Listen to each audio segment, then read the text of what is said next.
பல்லாவரம் பாலத்தில் பல்டி அடித்த கார். அதிவேக காரை திருப்பிய மருத்துவ மாணவர்கள்.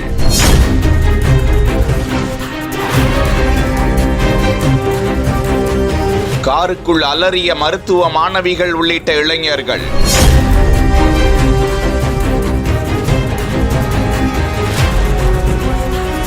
எதுக்கு இவ்வளவு வேகம்? சென்னை பல்லாவரம் துறைப்பாக்கம் மேம்பாலத்தின் மீது தனியார் கல்லூரியில் படிக்கும் மருத்துவ கல்லூரி மாணவர்கள் மகாபலிபுரத்திலிருந்து சென்னை ஏர்போர்ட் நோக்கி அதிவேகத்தில் காரை ஓட்டிச் சென்றதாக கூறப்படுகிறது.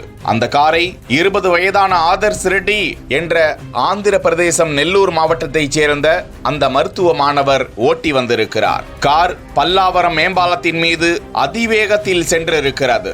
நொடியில் திடீரென கார் கட்டுப்பாட்டை இழந்து நிலை குலைந்து உருண்டு தலை குப்புற கவிழ்ந்து விபத்து ஏற்பட்டு விட்டது. பாலத்திலிருந்து கார் பறந்திருந்தால் அவர்களது உயிருக்கு நிச்சயம் இல்லை.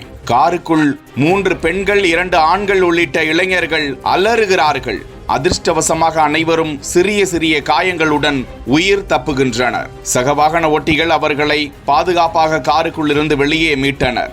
சம்பவ இடத்திற்கு வந்த போக்குவரத்து போலீசார் அவசர ஊர்தியை வரவழைத்து காயமடைந்திருந்த 3 மாணவிகள் உள்ளிட்டோரை மருத்துவமனைக்கு அனுப்பி வைத்து குரோம்பேட்டை போக்குவரத்து புலனாய்வு போலீசார் காரை கிரேன் கொண்டு வந்து அங்கிருந்து அகற்றி விசாரணையில் ஈடுபட்டு வருகிறார்கள்.